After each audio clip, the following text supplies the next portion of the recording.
Yohanes 4 ayat 1. Saudara-saudaraku yang terkasih, janganlah percaya akan setiap roh. Jangan percaya akan setiap ajaran. Bukan hanya roh, tapi ajaran, pengajaran. Tetapi ujilah roh-roh itu. Ujilah pengajaran-pengajaran itu, apakah mereka berasal dari Allah. Sebab banyak nabi-nabi palsu, banyak guru-guru palsu yang telah muncul dan pergi ke seluruh dunia. Tulisan Ellen G. White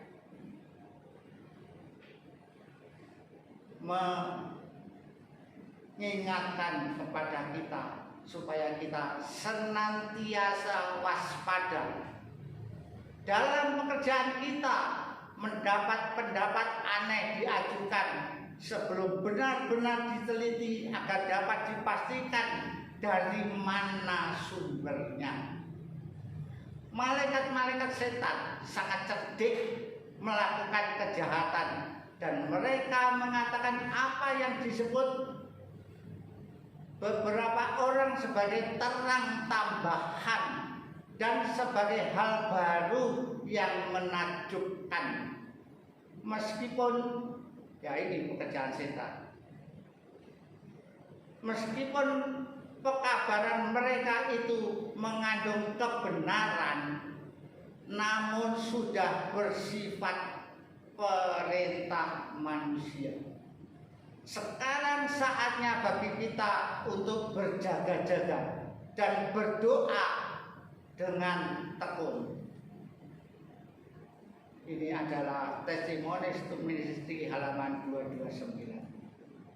Kita sedang hidup zaman terang besar, tetapi banyak dari apa yang disebut sebagai terang telah menjadi alat yang ampuh bagi setan. Banyak yang tampaknya seperti benar, perlu dipertimbangkan dengan teliti dan cermat. Jalan yang salah sering kelihatan seperti jalan yang benar, sehingga seperti tidak dapat dibedakan dengan jalan menuju surga itu. Tetapi pikiran yang selalu dipimpin oleh Roh Kudus akan selalu dapat melihat penyimpangan dari jalan-jalan yang benar itu. Lama-kelamaan dua jalan itu pasti terpisah. Testimonies for the Church jilid 8 halaman 290-291. Masalah organisasi bukan hanya sekarang, sudah dahulu. Tidak ada organisasi yang baru. Setelah direorganisasi Gereja Masih Advent hari ke-7 pada tahun 1901 sampai 1904, menurut petunjuk roh nubuat, Nyonya Ellen G. White menulis, Tuhan menyatakan bahwa sejarah masa lampau telah ditutup karena kita telah memasuki sejarah yang baru. Setiap kebenaran pekabaran yang diberikan mengenai hari-hari terakhir harus disampaikan ke seluruh dunia. Setiap tonggak yang telah diberikan olehnya harus diperkuat, tidak boleh mengabaikan dasar yang telah diletakkan Tuhan, dan tidak boleh memasuki organisasi baru maupun karena tindakan seperti ini merupakan penyimpangan dari kebenaran. Diingatkan lagi, tidak ada lagi terang baru. Kita akan tiba kepada suatu saat di mana tak ada lagi terang yang ditambahkan. The darkness of comprehend is not. Ini di dalam majalah Review and Herald. Setan ingin membawa umat Allah yang sisa kepada kebinasaan massal yang akan menimpa dunia ini. Bertambah dekat kita kepada kedatangan Yesus, bertambah keras dan gigih pula dia hendak mengalahkan mereka itu. Banyak pria dan wanita yang akan muncul dengan pengakuan memiliki terang baru atau pembahasan baru yang menjurus kepada pemudaran yang murni. Doktrin-doktrin mereka tidak dapat bertahan jika diuji dengan firman Tuhan. Namun banyak jiwa yang akan disesatkan, tersesat olehnya. Ulasan-ulasan palsu akan diedarkan dan banyak orang akan jatuh ke dalam perangkap mereka. Mereka akan mempercayai berita-berita bohong itu sehingga terjalin suatu rantai yang akan menghubungkan mereka dengan pembohong besar itu, yaitu iblis. Testimonies for the Just jilid 5 halaman 295. Ini adalah ajaran Ellen G. White yang kadang kalau kita bahas di sini kadang-kadang menyakitkan hati. Tapi ini adalah firman Tuhan. 2 Petrus 2 ayat 1. Sebagaimana nabi-nabi palsu dahulu tampil di tengah-tengah umat Allah, demikian pula di antara kamu akan ada guru-guru palsu. Mereka akan memasukkan pengajaran-pengajaran sesat yang membinasakan. Bahkan mereka akan menyangkal penguasa yang telah menebus mereka, dan dengan jalan demikian segera mendatangkan kebinasaan diri mereka. 1 Timotius 4 ayat 1. Tetapi Roh dengan tegas mengatakan bahwa di waktu-waktu kemudian ada orang yang akan murtad lalu mengikuti roh-roh penyesat, ajaran-ajaran setan. 2 Timotius 4 ayat 1 sampai 5. Di hadapan Allah dan Kristus Yesus yang akan menghakimi orang yang hidup dan yang mati. Aku berpesan dengan sungguh-sungguh kepadamu demi pernyataannya dan demi kerajaannya, beritakanlah firman, siap sedialah, baik atau tidak baik waktunya. Nyatakanlah apa yang salah, tegurlah dan nasihatilah dengan segala kesabaran dan pengajaran. Karena akan datang waktunya orang tidak dapat lagi menerima ajaran sehat, tetapi mereka akan mengumpulkan guru-guru menurut kehendaknya untuk memuaskan keinginan telinganya. Mereka akan memalingkan telinganya dari kebenaran dan membukanya dari dongeng-dongeng. Tetapi kuasailah dirimu dalam segala hal, sebab sabarlah penderita, sabarlah menderita. Lakukanlah pekerjaan memberitakan Injil dan tunaikanlah tugas pelayananmu. Wahyu 5 ayat 3 sampai 7. Tetapi tidak ada seorang pun yang di surga atau yang di bumi atau yang di bawah bumi yang dapat membuka gulungan kitab itu atau yang dapat melihat sebelah dalamnya. Ini adalah inti daripada penghakiman. Maka menangislah aku Ini yang menangis adalah yang menerima mimpi ilham, yaitu Yohanes. Maka menangislah Yohanes dengan amat sedihnya, karena tidak ada seorang pun yang dianggap layak untuk membuka gulungan kitab itu ataupun melihat sebelah dalamnya. Ayat kelima, lalu berkatalah seorang dari kota itu padaku, jangan engkau menangis. Sesungguhnya singa dari suku Yehuda, yaitu tunas Daud, telah menang, sehingga ia dapat membuka gulungan kitab itu dan membuka ketujuh meterainya. Maka aku melihat di tengah-tengah tahta dan keempat makhluk itu, dan di tengah-tengah tua-tua itu berdiri seekor anak domba seperti telah disembelih, bertanduk 7 dan bermata 7. Itulah ketujuh roh Allah yang diutus ke seluruh bumi. Kalau kita pernah mendengar di YouTube, sering orang Kristen dihina oleh tetangganya. Kalau Allah kita itu mempunyai 7 roh. Roh apa. Tapi mereka tidak tahu kebenaran ini. Jadi kalau saya mempelajari ini, membagikan kepada saudara-saudara bagaimana yang disebut dengan 7 roh Allah. Lalu datanglah anak domba itu dan menerima gulungan kitab itu dari tangan dia yang duduk di atas tahta itu.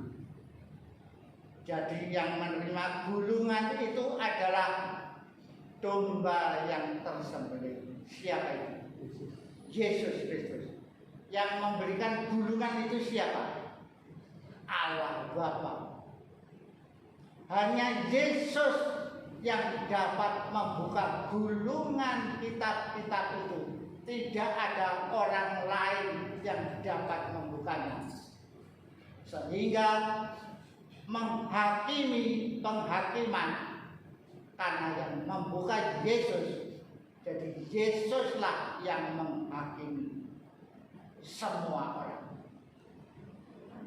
Tadi dikatakan di sini dalam bahasa Inggrisnya 7 horns and the 7 eyes, which are the 7 spirit of God. Jadi ada 7 tanduk dan 7 mata.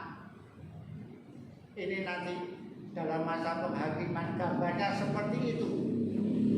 Jadi ada domba yang mempunyai tanduk 7 dan mata 7.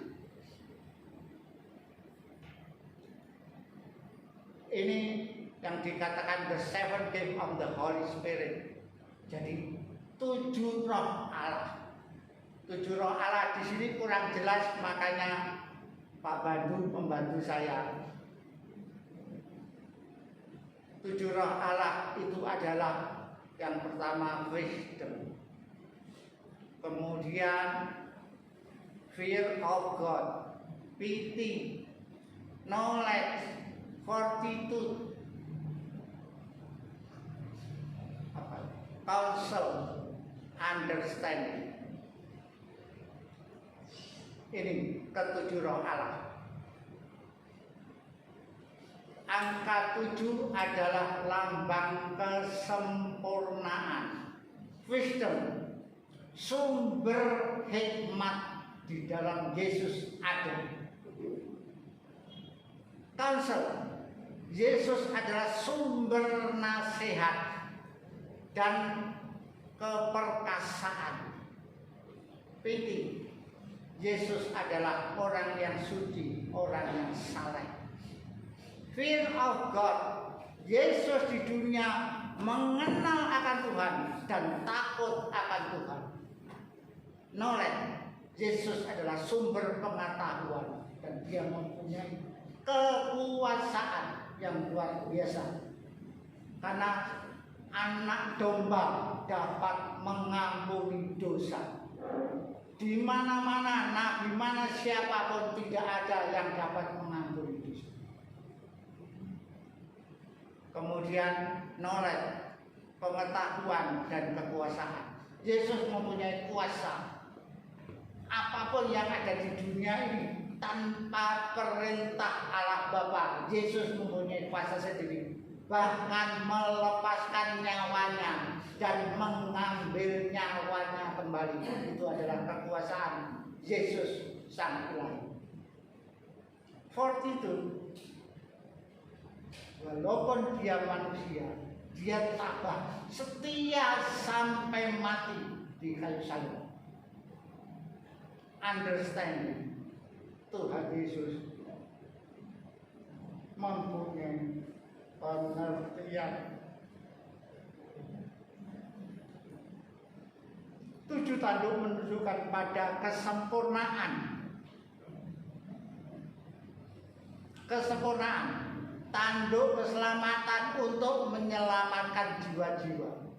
Kalau saudara-saudara zaman dulu kala, 7 tanduk itu lambang kesempurnaan. Kenapa? Karena keselamatan itu pengorbanan Yesus sempurna mati di kayu salib.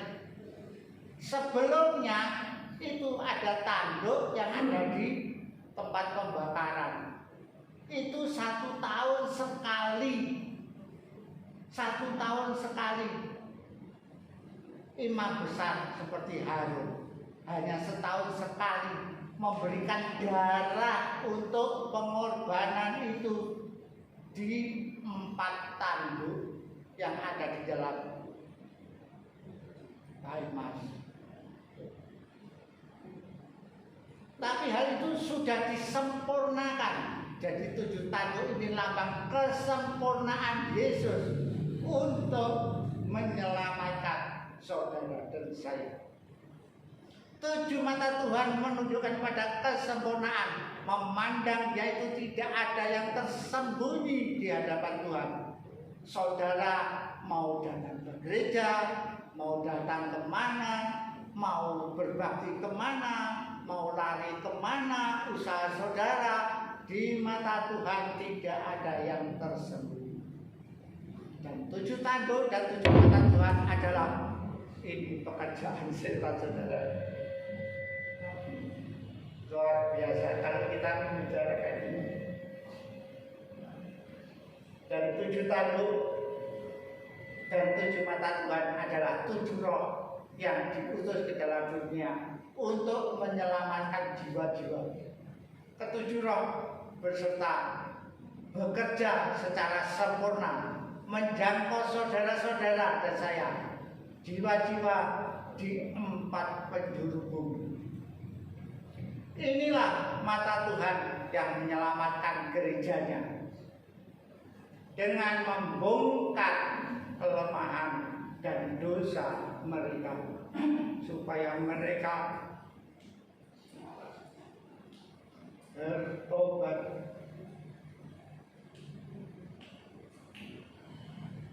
dan kembali mendengarkan firman Tuhan untuk keselamatan. Bila saudara sudah dibekali firman Tuhan,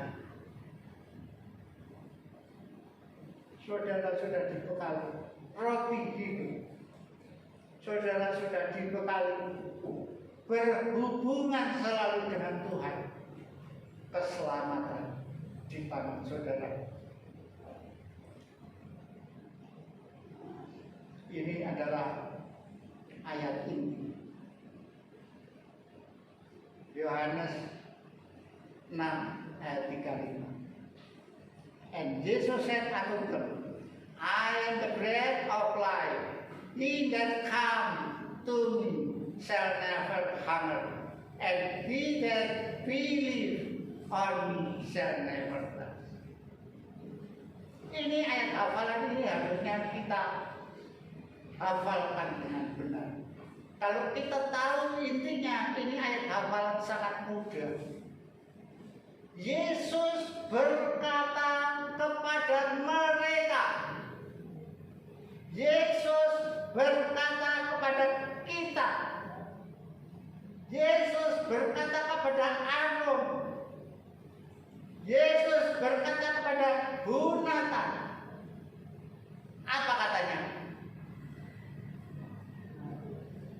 Barang siapa datang kepadaku, ia tidak akan pernah lapar lagi.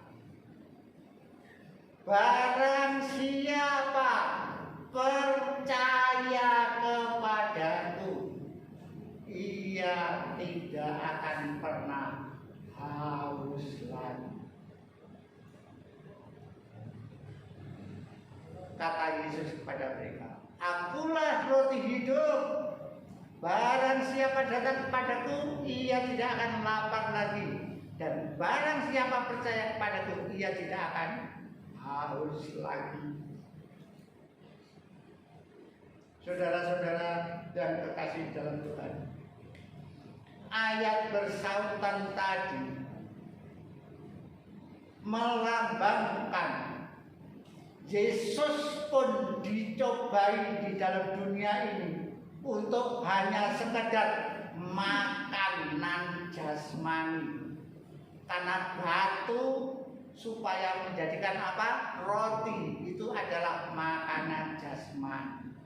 Tapi Yesus menjawab, aku tidak perlu makanan jasmani. Karena firman Allah makanan rohani kita untuk keselamatan kita semua.